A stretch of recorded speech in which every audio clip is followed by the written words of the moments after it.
नमस्कार सभी दोस्तों को। एक बार फिर से आप सभी का स्वागत है आपके अपने श्रेय चैनल सफलता की कुंजी पर। आज हम बात करेंगे नगर पालिका म्यूनसिपैलिटी से जुड़े महत्वपूर्ण तथ्यों के बारे में, जिनके बारे में हम पहले चर्चा कर चुके हैं। आज इनसे संबंधित कुछ महत्वपूर्ण प्रश्नों के बारे में बात करेंगे जो आपकी आगामी परीक्षाओं में पूछे जा सकते हैं या फिर पिछली परीक्षाओं में पूछे गए हैं। तो चलिए स्टार्ट करते हैं वीडियो को। पहला प्रश्न है, स्थानीय स्वशासन का पिता किसे कहा जाता है? तो लॉर्ड रिपन। रिपन को क्या स्थानीय स्वशासन का पिता कहा जाता है? ये मैंने आपको कल ही बताया था, सारे प्रश्न कल ही बताए थे।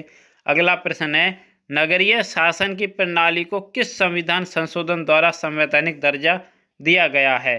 तो ये किस है? 74वें संविधान संशोधन में।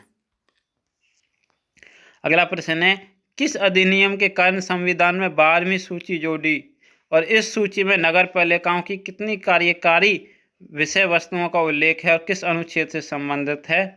तो 74वें संविधान संशोधन के द्वारा क्या है, 18 कार्य सूची जोड़ी गई और अनुच्छेद किसमें? 243 डब्लू में इनका उल्लेख है। याद रखना, संविधान संशोधन 74, 18 विषय वस्तु जिनसे कार्य करेंगी, मतलब कार्यकारी विषय वस्तु, और कौन सा वो अनुच्छेद है? 243 डब्लू। अगला प्रश्न है, नगर पालिका विधेयक म्युनिसिपल बिल पारित होकर कब प्रभाव में आया?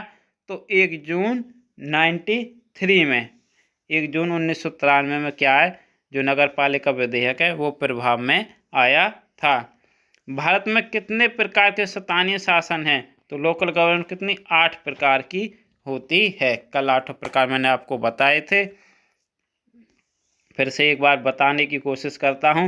सबसे पहले आता है नगर पालिका निगम, नगर पालिका निगम, फिर नगर पालिका, फिर अधिसूचित क्षेत्र समिति, फिर नगरीय क्षेत्र समिति, फिर छावनी बोर्ड, फिर नगरीय क्षेत्र या टाउनशिप जिसको कहा जाता है, या पतन्यास, और 8वां क्या है, विशेष उद्देश्य के लिए गठित एजेंसियां। ये 8 प्रकार के होते हैं।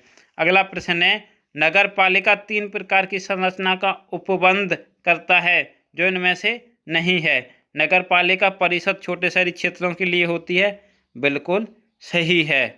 याद रखना, पूछा गया था परीक्षा में कि छोटे शहरी क्षेत्रों के लिए कौन सी परिषद होती है? तो नगर पालिका परिषद छोटे शहरी क्षेत्रों के लिए होती है। अगला पॉइंट है, बड़े शहरी क्षेत्रों की नगर पालिका निगम है। तो बड़े शहरों के लिए क्या होता है?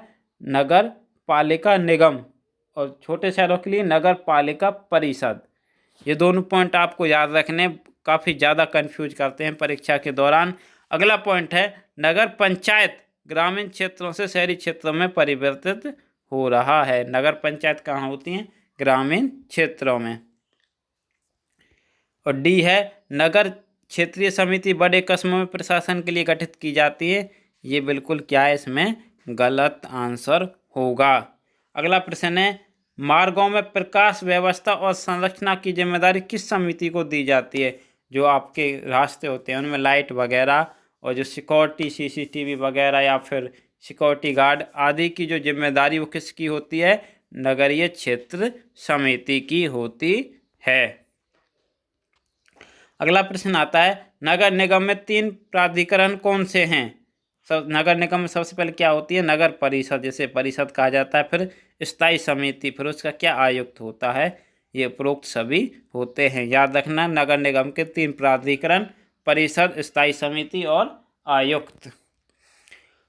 अगला प्रश्न आता है, परिषद के प्रमुख को क्या कहा जाता है? तो आपने सुना होगा महापौर। बहुत अच्छे से, यदि आप गांव में रहते हैं तो भी आपने न्यूज़पेपर वगैरह में या फिर समाचारों के माध्यम से सुना होगा महापौर। महापौर किसको कहा जाता है? जो परिषद का प्रमुख होता है उसे महापौर कहा जाता है। यदि आप शहर में रहते हों तो आप भली भांति परिचित होंगे, आपका यार पड़ोसी रिश्तेदार भाई बंधु भी कोई महापौर हो सकता है, या फिर आपने अपने इलाके का सुना होगा। अगला प्रश्न है, छावनी अधिनियम के तहत छावनी परिषद का गठन कब किया गया था? तो ये कब किया गया था? 2006 में। अगला प्रश्न आता है, छावनी परिषद के कार्यकारी अधिकारी की नियुक्ति कौन करता है? तो ये किसके द्वारा की जाती है? राष्ट्रपति के द्वारा की जाती है। भारत का पहला नगर निगम कहाँ स्थापित किया गया था? सबसे ज़्यादा पूछे जाने वाला प्रश्न है परीक्षाओं में। तो ये कहाँ किया गया था?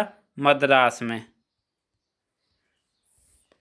अगला प्रश्न आ जाता है, 74वें संविधान संशोधन अधिनियम के अनुसार प्रत्येक राज्य में निगम में से कितनी तरह की नगरपालिका की संरचना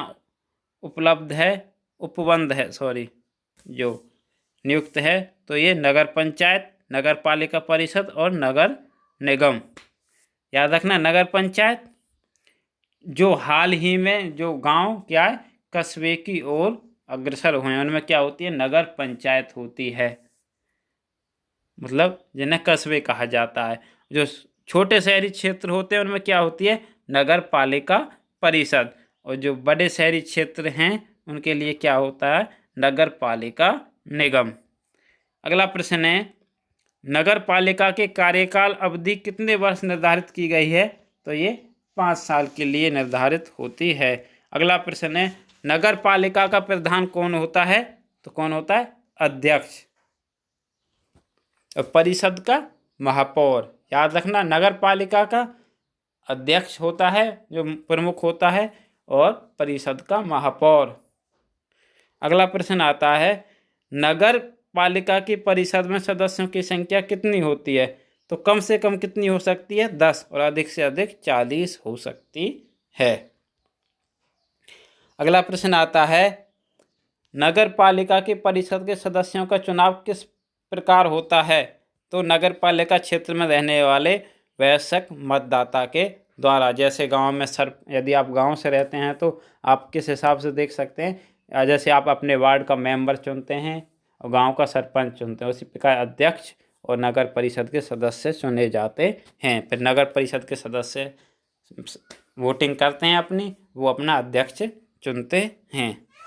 अगला प्रश्न है, नगर पालिका के अध्यक्ष एवं उपाध्यक्ष का चुनाव किस प्रकार होता है? नगर पालिका परिषद में चुने हुए सदस्यों के बीच से।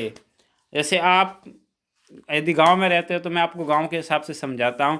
जैसे आपने अपने वार्ड का मेंबर चुना, मेंबर होते हैं ना, तो मेंबर और एक गांव का सरपंच होता है। आप मेंबर को भी वोट डालते हो, सरपंच को भी। लेकिन शहरों में क्या है, वो अपने सदस्य चुनते हैं नगर परिषद के।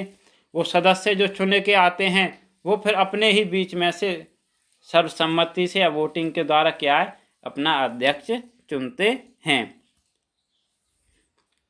अगला प्रश्न है, नगर पालिका के परिषद में चुने हुए सदस्य को क्या कहा जाता है? तो नगर पालिका के परिषद में चुने हुए सदस्य को क्या कहा जाता है?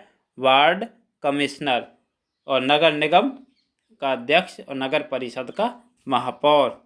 और अगला और अंतिम प्रश्न है इसका, प्रत्येक राज्य द्वारा जिला स्तर पर कौन सी समिति का गठन करने की व्यवस्था की गई है? तो ये जिला योजना समिति, डिस्ट्रिक्ट प्लान कमेटी, डीपीसी इसको कहा जाता है। ये क्या, प्रत्येक जिले की योजना तैयार करती है। तो दोस्तों, उम्मीद करता हूँ आपको हमारे द्वारा दी गई जानकारी पसंद आई होगी। यदि ऐसा हुआ तो वीडियो को अवश्य लाइक करें और हमें अपने दोस्तों तक शेयर करें, और हमें कमेंट करके बताएं आपको वीडियो कैसी लगी। चैनल पर नए हैं तो चैनल को सब्सक्राइब करने के साथ साथ बेल आइकन दबा लें। इस वीडियो के पीछे काफ़ी ज़्यादा मेहनत होती है। आप ये मत समझा करो कि ये 5-7 मिनट की वीडियो है बस, लेकिन इसके पीछे क्या है, काफ़ी सारी मेहनत होती है। प्रश्न चूज करना, डाटा इकट्ठा करना, फिर क्या PDF तैयार करने, उसके बाद वीडियो बनाने, अपलोड करने। तो आप हमारी मेहनत को मंजिल तक पहुंचाएं, यही उम्मीद के साथ। धन्यवाद।